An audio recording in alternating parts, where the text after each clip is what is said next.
Good evening.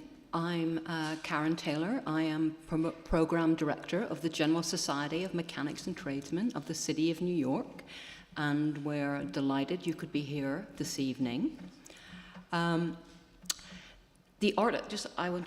few things I would like to say before introducing Chris. The Artisan Lectures are supported in part by public funds from the New York City Department of Cultural Affairs in partnership with the City Council.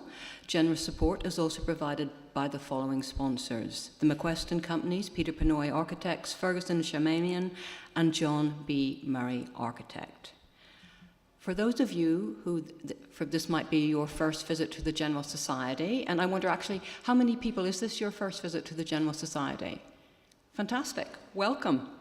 I'm just going to give you a little bit of background on the organization. The General Society of Mechanics and Tradesmen, we are a non-profit organization, and in fact we were founded in 1785, and we've been occupying this building since 1899. The organization was founded in 1785, as I just said, by the skilled craftsmen of the city. And today, this 228-year-old organization continues to serve and improve the quality of life of the people of the City of New York through its educational, philanthropic, and cultural programs, including its tuition-free Mechanics Institute, which is devoted to the building trades, the General Society Library, which of course we're in, and its nearly 200-year-old lecture series, of which, of course, tonight's lecture is part of. I also want to mention, before introducing Chris, that tonight's lecture will be followed by a short wine and cheese reception that we hope you will stay for. And also there'll be an opportunity to purchase a signed copy of this magnificent book, North Brother Island. You'll be able to purchase the book. It's just behind the wine and cheese in the corner. And I'd like to acknowledge the publisher, and particularly Kate from Fordham Press, for their help in promoting this event. Photographer Christopher Payne specializes in the documentation of America's vanishing architecture in industrial landscapes. Tonight, Mr. Payne will be discussing his recently published book, North Brother Island, The Last Unknown Place in New York City, which explores an uninhabited island of ruins in the East River. Originally trained as an architect, Mr. Payne is fascinated by things how are purposefully designed and constructed and how they work. His first book, New York's Forgotten Substations, The Power Behind the Subway, offered dramatic rare views of the large machines that are hidden behind modest facades in New York City. His second book, Asylum, Inside the Closed World of State Mental Hospitals, was the result of a 7-year survey of America's vast and largely shuttered state mental institutions, and includes an essay by the renowned neurologist Oliver Sacks. I am so pleased to introduce to you Christopher Payne. I'm going to ask you I'm going to come on. Oh, that's very live. I'm going to stand back. I just want my friend and colleague, Randall Mason, to say a few words in the beginning, because he's one of the reasons why this whole project came into being. So, if you would.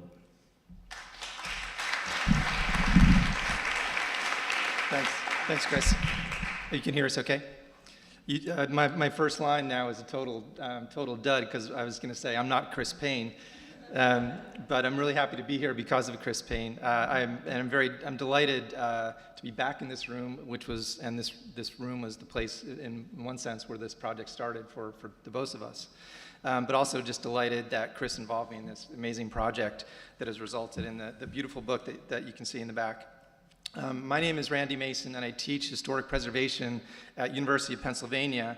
And first got involved in North Brother Island in 2005, I think it was. At the behest of a woman named Amy Freitag, who at that time was the Deputy Commissioner of Parks, and was a graduate of Penn, and said there's this amazing place that is a bird sanctuary, but it's also got these incredible ruins and this incredible history. And I lived in New York for a long time and didn't know a thing about North Brother Island, as many of us New Yorkers have come to find.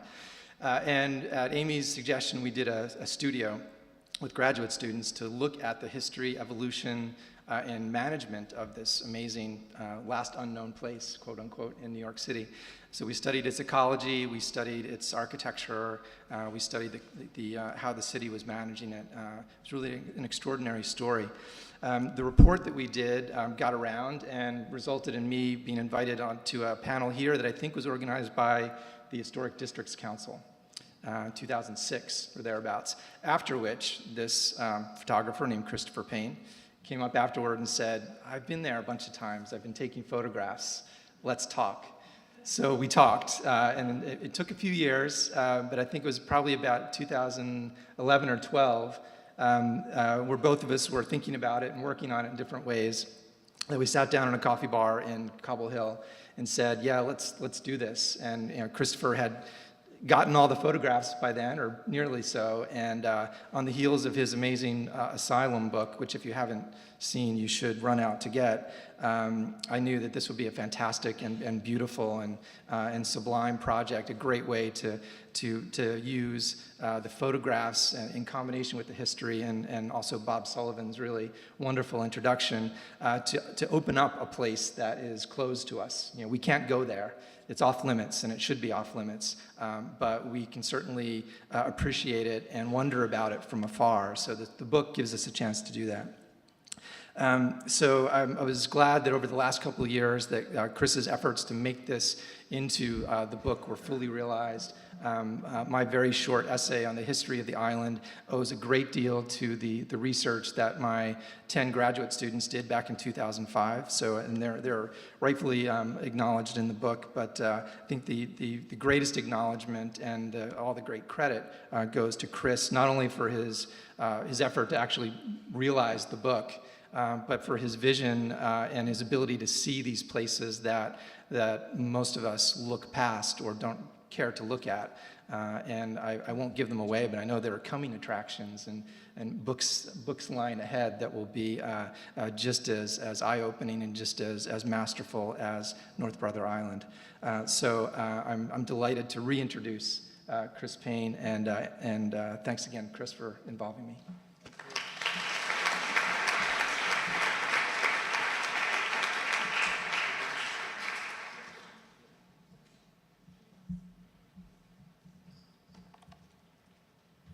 How are you guys doing?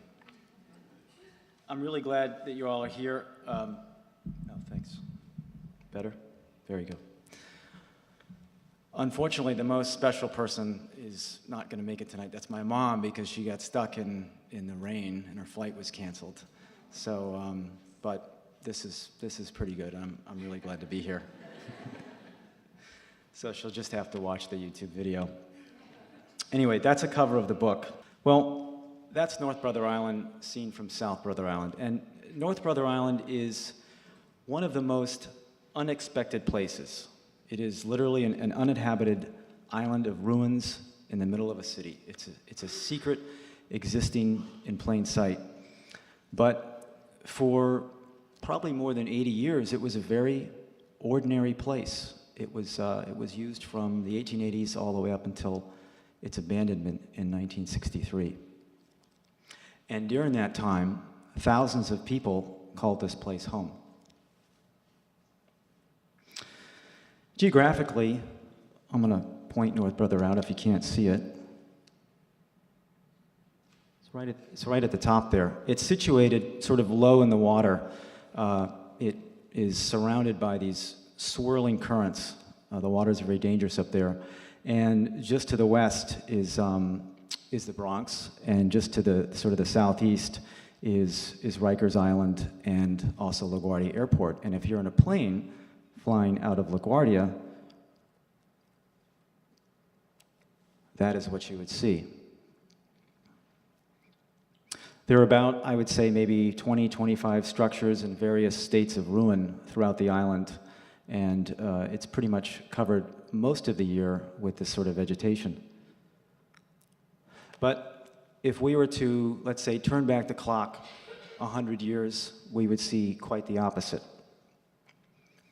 We would see this open campus filled with nice little buildings, big lawns, tidy streets, sidewalks, street lamps, attendants walking around in white uniforms.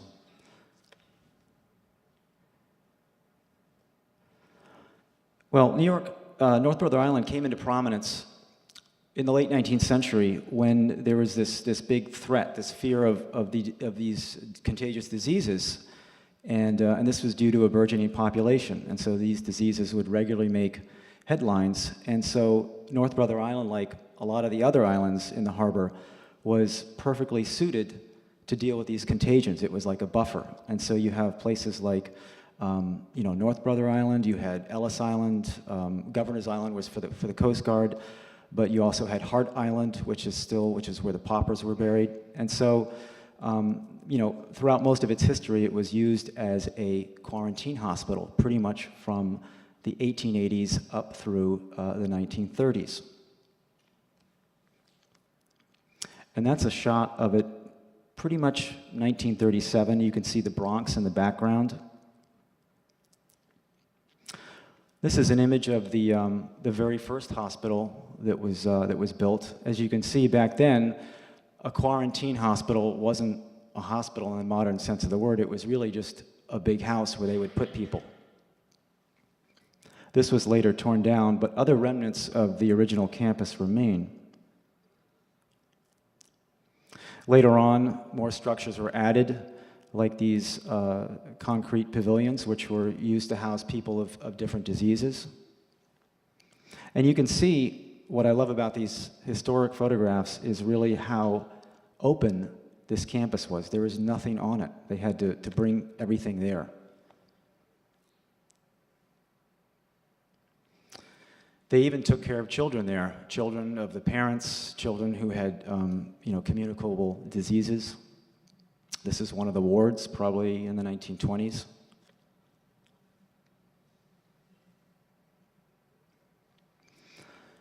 And no discussion of North Brother Island would be complete without talking about two things. The General Slocum disaster of 1904, in which the steamship Slocum caught fire and ran aground right by North Brother Island. And until 9/11, it was the single most loss of life in New York City.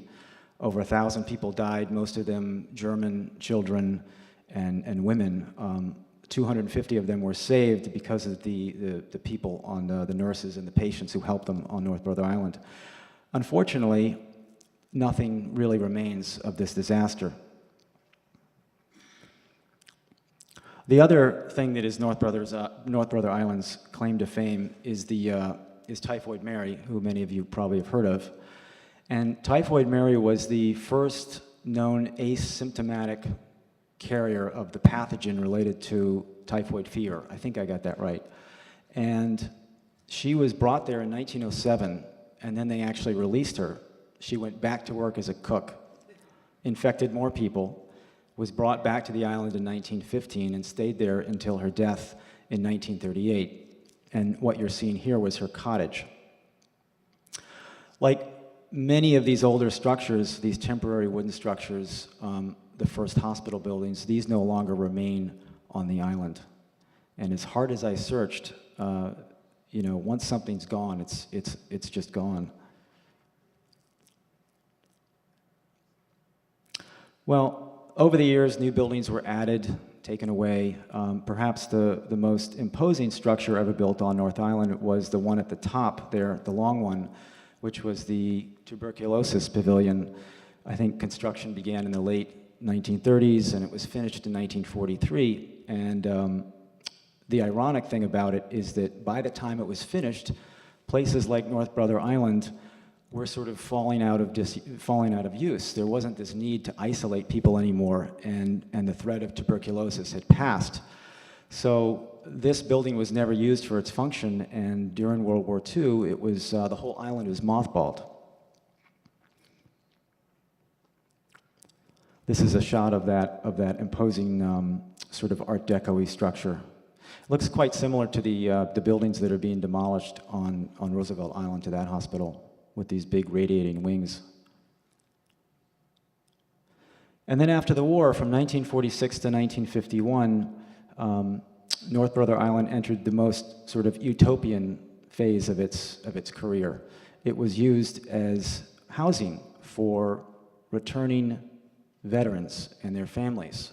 Believe it or not, there was even a housing shortage back then after World War II, and these veterans were going to school on the GI Bill, and so they would live on the island and commute by ferry to Manhattan, catch a bus on 138th Street to the number 6 train, I think, and then go all the way downtown. And we actually have the honor this evening of having Bernice Margulis, who lived on the island as a young newlywed. She's in the audience. You probably saw me hugging her emphatically before. But she lived here. Those are pictures of her with her husband. I think his name is Lee. And she lived there in the late 1940s as a young newlywed while her husband was going to school. I actually talked to someone else who was a family friend who lived there as a child too. And it's just interesting how their stories are both very similar in that they describe how idyllic this community was. It was a community of families, and they had, like a little farm. They grew their own vegetables, had places to play. It was perfect for a kid growing up. And I think everyone that I've talked to, well, not everyone, because it's only been like 2 people, but they describe it with fondness. And so this was really a bright period in North Brothers Island's history, but unfortunately short-lived. And then after that sort of lease ended in 1952, it became a juvenile drug treatment center for juvenile delinquents, and that lasted for about 10 years. And the facility closed amid controversy of abuse and everything that can go wrong in a state welfare institution.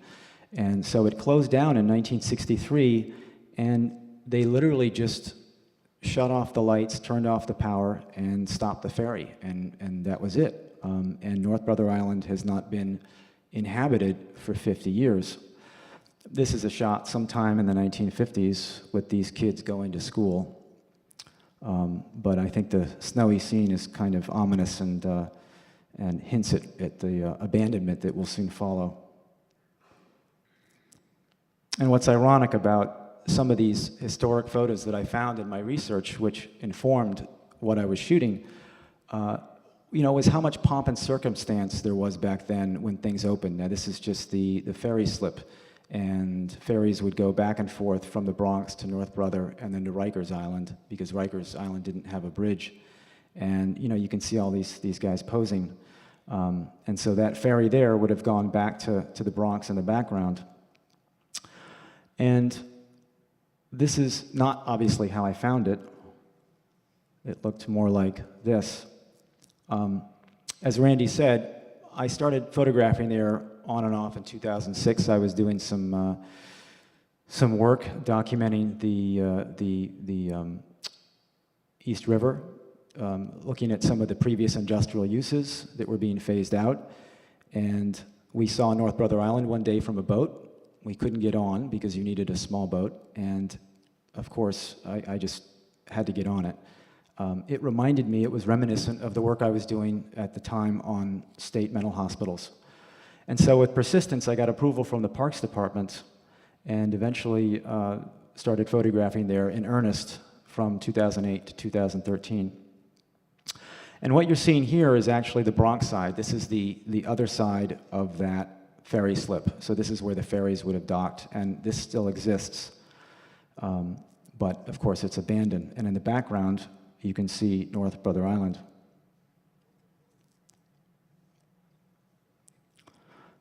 And once again, this is the whole idea of a secret hiding in plain sight. When I was talking to these 2 people who were there fishing, they go there all the time. And it's so funny how you meet people who have seen the island and sort of know what it's about, yet they don't really know what it's about. And it just goes to show that a couple of generations pass, that's all it takes, a few decades, and then people just sort of forget about what's right in front of them. So going out to North Brother Island is a very transformative experience. It's a journey filled with many contrasts. One minute you're standing on the land, on a beach, talking to people, hearing the sights and sounds of the city. You get in a boat, and the water is, of course, a very transformative medium, puts you in a state of meditation. You're rolling along, and the island slowly becomes more and more real. You know, at first it seems like a mirage because the boat's not moving very quickly, and then all of a sudden, there it is, and you're standing on it, and it's an amazing experience because, you know, you're in the middle of a city, you're a part of the city, and yet you are literally a world apart from it. And this is the first thing you see when you get to the island. This is the morgue. And this was taken in the fall. And one of the things I noticed very quickly after I started making these trips over periods of years and months and seasons was how dramatic the foliage changed. And so that's the same view in the summer. And so most people, when they go there, maybe they just go there once, and just being on the island is so overwhelming that you know, you don't really notice the fluctuation of the seasons.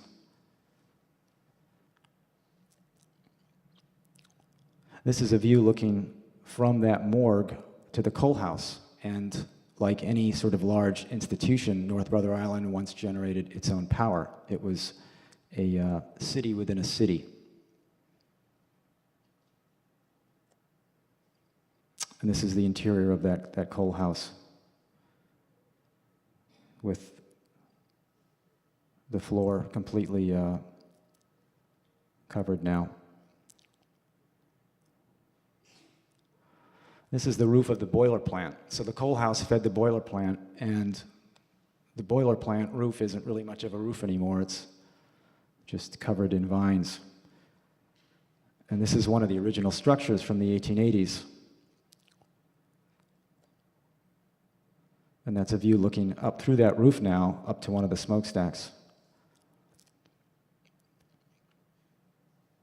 One of the things that I learned very quickly was how far gone these structures were, and coming from the state hospitals where a lot of those places were like time capsules. You know, they would open a locked door and you'd walk into a space that looked as if the occupants just left.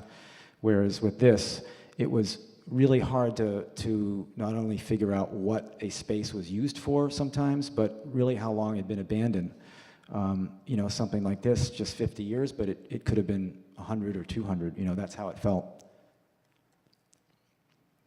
And so this is one of these wonderful historic images that I found in the municipal archives, and this shows the nurses' home, and nurses would train on the island and then graduate, and so this is where they lived.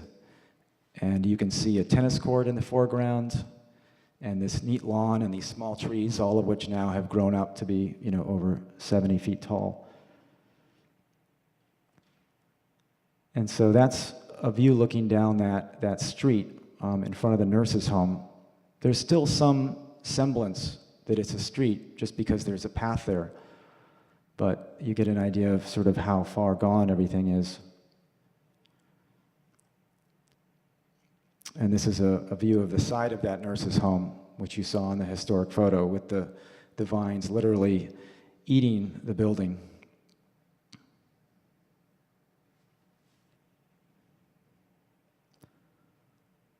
And then this is a view of the tennis courts. I think there was a photograph that Bernice sent me with the tennis courts. She sent me, I think, people playing on the tennis courts. And you know, you wouldn't even know these are tennis courts unless you looked closely. And that's a fire hydrant.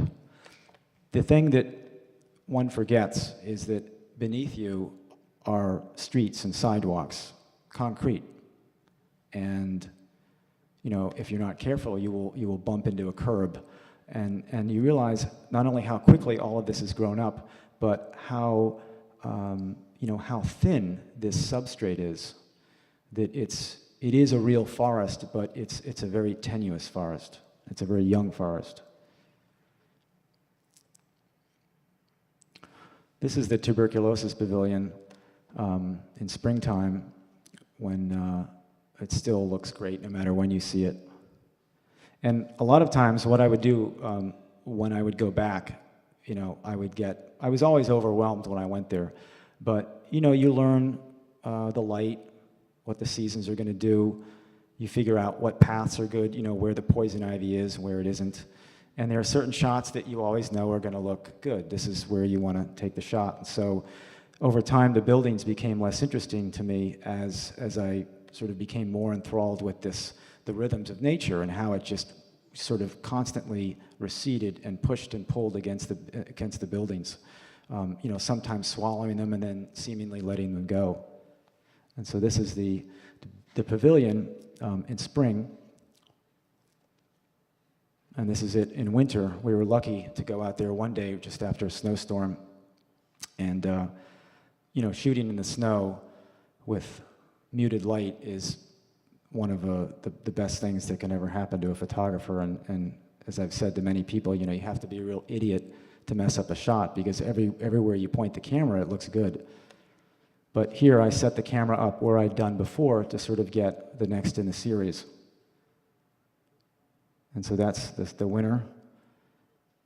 And then in the summer, it's gone. And getting around on the island in the summer is very tricky because not only does poison ivy just keep multiplying everywhere, but you know, you get to a point where you actually can't move through the density of the forest, and so you have to limit your trips. And I always found that it was odd how going there in the winter, actually early winter, late December, just before Christmas, there would still be color and leaves on the trees. It was as if North Brother was like a month behind everything else. It was insulated from the rest of the city. This is a shot of these drug addicts who were living there in the 50s, and they're hanging out in the tuberculosis pavilion, which was used as a dormitory. And they look pretty cool and bored and hanging out. And this is a shot of that lobby now. So they're sitting somewhere right by that door on those chairs. What was frustrating about this project was that so much of the artifacts and the tangible evidence was gone. It was just so far, it was either removed, anything of value was removed, or it had deteriorated beyond, you know, recognition. But nonetheless, you still get a sense of the care and effort that went into the design of these kinds of public structures back then. And there really weren't many artifacts that I found. One had to dig through the leaves on the ground, sifting through the earth to find things, and these are X-rays. For most of its history, the facility was known as Riverside Hospital. And this is graffiti on the pavilion walls. And I found it interesting how back then, the way they would write, the way they would say their neighborhood or what street they were from, you know, it's not something you do now. You know, you wouldn't say 117th and Lex, and then it has the old zip code Brooklyn 5. That's actually a syringe, which later appeared in a painting that one of these kids did, sort of as, you know, therapy. And that's how I realized it was a syringe.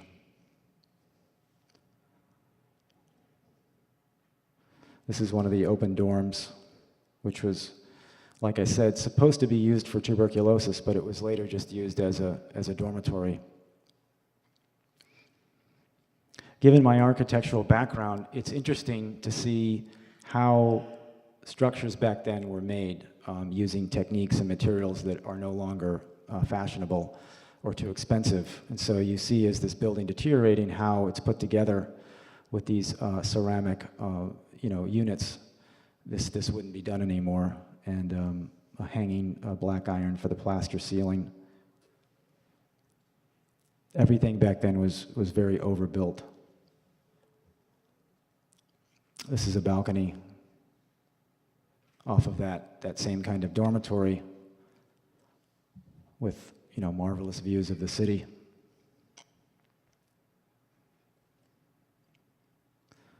This is a view from the tuberculosis pavilion. It's the most imposing and tallest structure on the island. And in the back there, you can kind of see where the street would have been. There's a line of trees, and that's where a road would have been, one of the perimeter roads. And just to the right there, that was the school building where they had, I think it was PS 619, where the kids went, the children of the veterans, and then later these juvenile delinquent kids.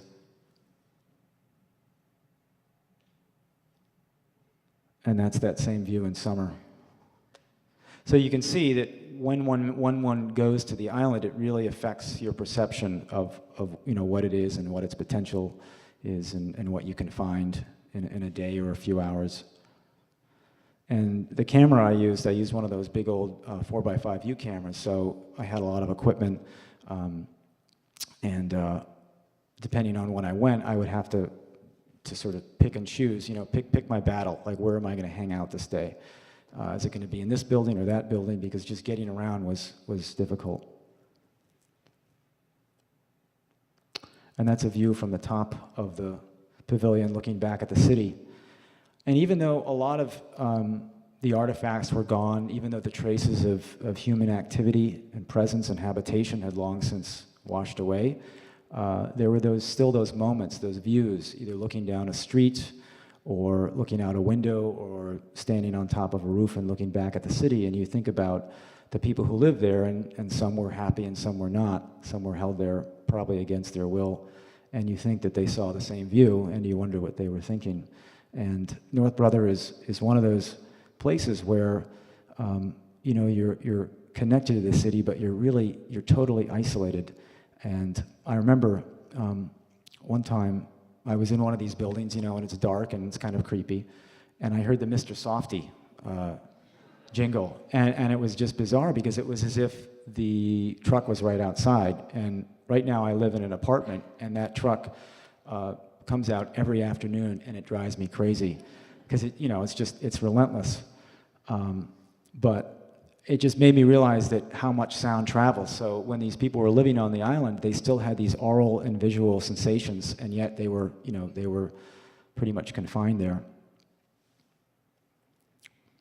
This is a staircase, just to give you an idea, the conditions of the buildings, and moving around in them, one had to be careful. And this is a bathtub. A lot of these shots would not have been possible without my best friend, Todd Croteau, who owns the boat that ferried everyone out there.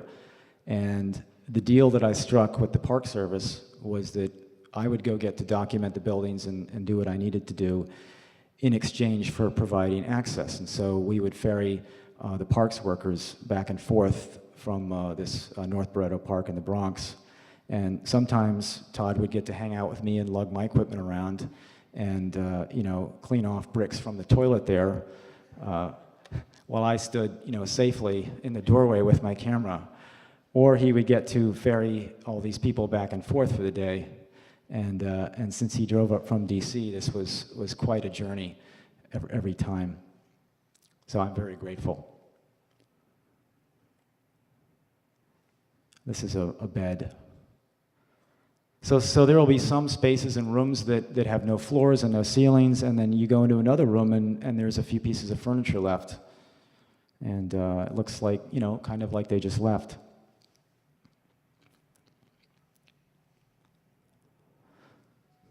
There was one room in the entire island which was truly amazing, and that was this classroom or library, and it was filled with books on the floor, and that gives some indication to the value we regard books and reading.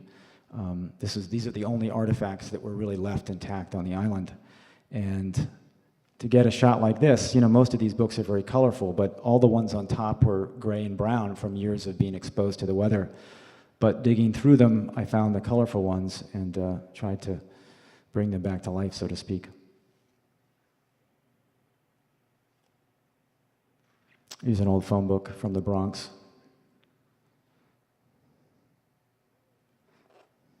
That was also buried under the leaves. And this is a church. This was, when I showed you that photo of the Typhoid Mary cottage, that would have been just to the left of this church. So this is the front of the church. And then this is the side. And it makes me think, if I'd gotten back here in the 70s or right after it closed, what would I have found? It would have been a really cool project to document it over a period of decades and see really how things truly fall apart instead of just going there, during a small window. And this is a view looking down one of those streets. This is a garage with an old ambulance in the garage. And this is the same view now.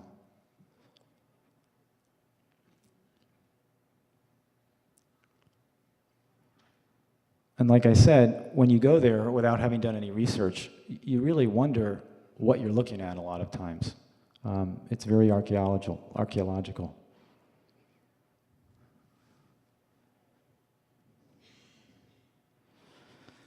And like I said, with my architectural background, it's interesting to see how things fall apart. And because architects are trained to put buildings together, but they don't give a lot of consideration to, how they crumble. They don't want to see their own works torn down or fallen into decrepitude. And what I like about this is that these are plaster on lath walls, and so when they rust out on the bottom and top, they deform, but they don't sort of give way completely. It's a very gradual process. And so you have these walls that are turning and twisting and torquing almost like a Richard Serra sculpture. This is a play. Maybe it's a staged photograph from the 50s with these supposedly, drug addicts. They look pretty fine to me, but they were putting on a play, so maybe it was a staged promotional photograph. And this is the auditorium now. It's funny, a shot like this I had to do in the wintertime because that's when the leaves aren't on the trees. In the summer, the interiors of the buildings, contrary to what you might think, are actually very dark. And so going in the winter, when it was cold, was usually the best time to shoot.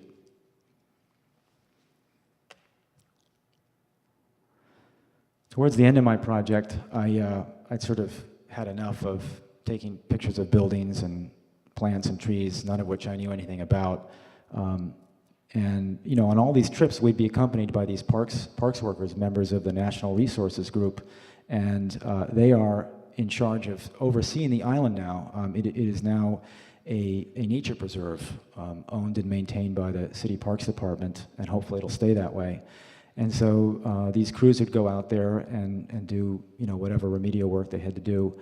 And I realized just from watching them work and talking to them how little I knew about what I was photographing. And I think they regarded me with a lot of amusement and curiosity because I kept going out there over and over again, and so they probably thought I was the crazy photographer. Anyway, I'm very appreciative of their help and their insight. That's Calum, who since moved. I feel like he could be in a J. Crew catalog or something.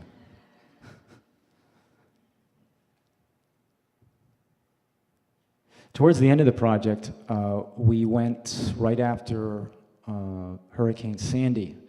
And this kind of coincided with, I was getting a little bit burnt out creatively, and I was looking at the island and thinking, what have I missed? What am I doing here? I think every artist struggles with that. And I was stuck because I was looking at my photographs and thinking, are these anything more than just pretty pictures? Pretty pictures of ruins that are windows into the past that are confined to New York history. And seeing the island and how it was transformed after the hurricane, parts of it were just ravaged. And I also noticed how the island had already started to erode. This was actually once a street, with the manhole cover and a you can see in the background a street light. And then, once again, this tree that is uprooted, and yet just beneath it is this curb, concrete, and how, a 70-foot tree can grow on essentially nothing. And so I realized that maybe, there was another dimension to this project, one which looked sort of not so much into the past, but also into the future, and confronted this conundrum of how we try to alter the natural world, but how it always reasserts itself in the end. And that idea came from a wonderful book, the Alan Weissman book, The World Without Us. If you've never read that, it's fantastic. And in chapter 3, he has a chapter on New York City, and his words could almost be captions for these photographs. So I guess, sort of to bring this full circle, just, as you're looking at the book and the photographs, think of them as both windows into the past and also a look into a future, into a city and a world without any people. And this is a view looking back into Manhattan with our wonderful boat that ferried us so many times. On that note, I'd like to end it and look forward to meeting you all back there. Thank you. We also have some time for questions. A few. If you could just wait for the microphone, please, and raise your hand.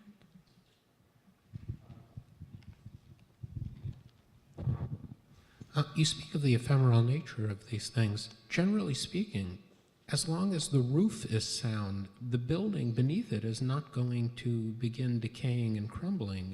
Isn't that correct? And why haven't they acted to stabilize some of these structures 30, 40 years ago? Yeah, that's a tough question. I think that whoever was last using it, when they closed it, they thought that there'd be a new use that would come along pretty soon, but new uses were floated around, proposals came and went, and then all it takes is one leak, and 10 years later the building is in horrible condition. But you're kind of right. The roof leak is the most severe, and some of the structures that are concrete have held out the best. It's the ones that have the wood joists and the wood frames that are in tough shape. Well, the two things I noticed first were the early photograph of the slate roof. Now, a slate roof would generally be stable for many, many decades. I'm wondering to what extent, also having seen the broken windows, that there was any early vandalism or scavenging? Right. It's tough to say. I'm sure there was. People, even when I was out there, we would encounter people who'd kayaked out there. So I think that in the early phases of its abandonment, a lot of the valuables, the copper piping, anything of value that was portable, was carried off, and this certainly affected the structural integrity.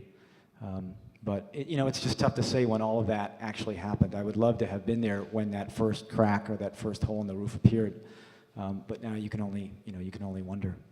Thank you.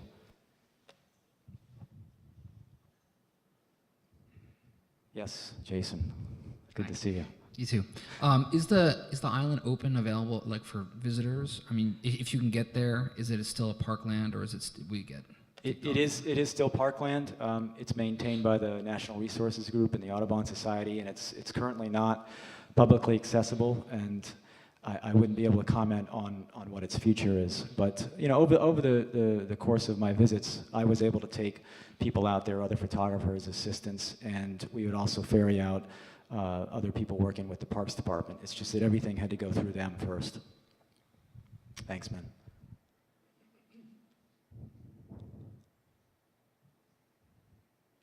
Way in the back there. Hi, Emily. Sorry, you mentioned a couple times where you had altered some items in the frame before you shot them, like the books, for example. Yes. Is that something you did often? And if so, could you comment on why you chose to move things around, or when you chose to just leave things exactly as they were? Well, the books I chose to move around just because the top layer was totally brown, and it didn't convey what was hidden underneath. Most of the time, because I was photographing the buildings or, you know, the landscape, there wasn't really much you can do, and a lot of things were rusted solid. You know, you don't want to go moving too many bricks around because then, you know, a wall might cave over. The shot with the bathtub was very precarious, and that's why I had Todd go out there and clear the thing off. But mostly we really didn't do much work.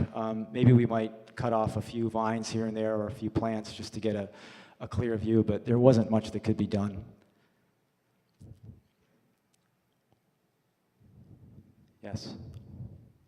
Two questions. I work on the water, and I passed by the other day the island, and I saw that there's a new fence with a construction site on the southeast corner of the island with some bobcats and stuff. Do you know anything about that?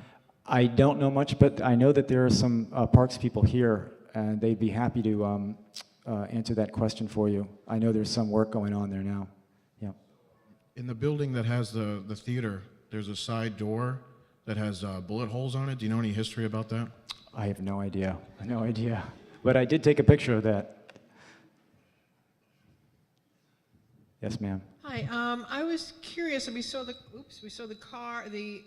ambulance in the older picture. Did you find any vehicles or any kind of personal effects outside of the books? No, I mean, it was mostly the graffiti, some of the books, some forms, papers, you know, manuals that had been copied over and over again.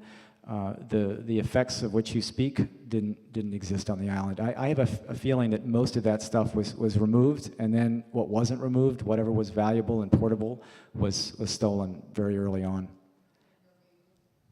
No vehicles, no. Not that I know of. Throughout the pictures that you showed tonight, I didn't see a single animal. So I'm just thinking about you as a photographer, and you're telling a story. This is your point of view. I'm wondering how you view the wildlife and the animals on the island, given that they didn't appear in these pictures. That's correct. There really wasn't, that didn't inform the photography perhaps as much as I would have liked. There were no rats on the island because there's no food, and it becomes very clear early on that they need human detritus.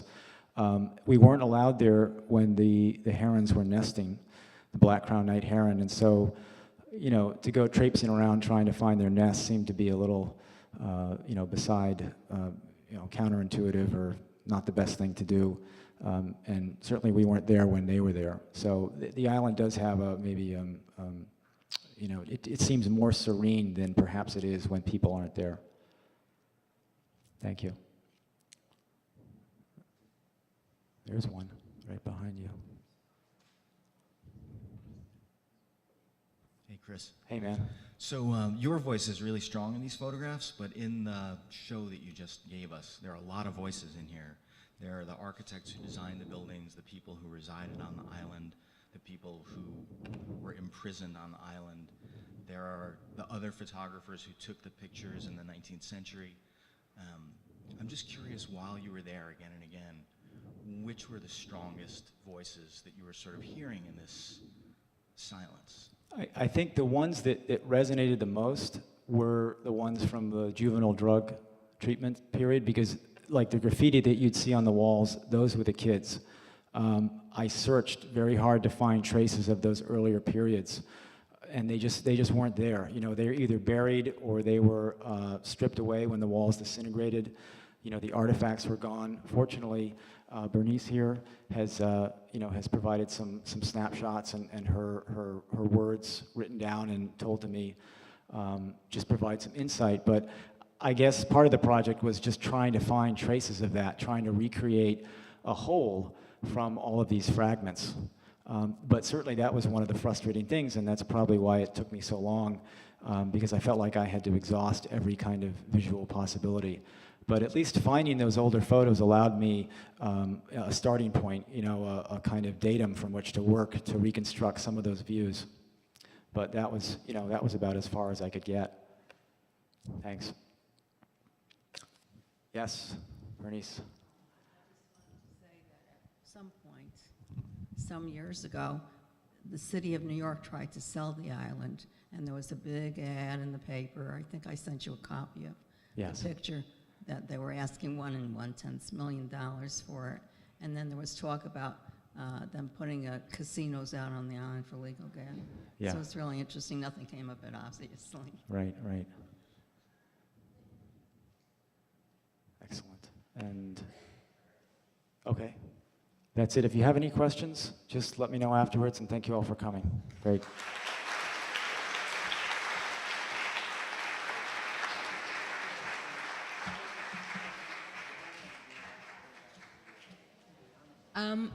Before you get up, I just would like to extend our thanks, first of all, to Randall Mason for his opening remarks.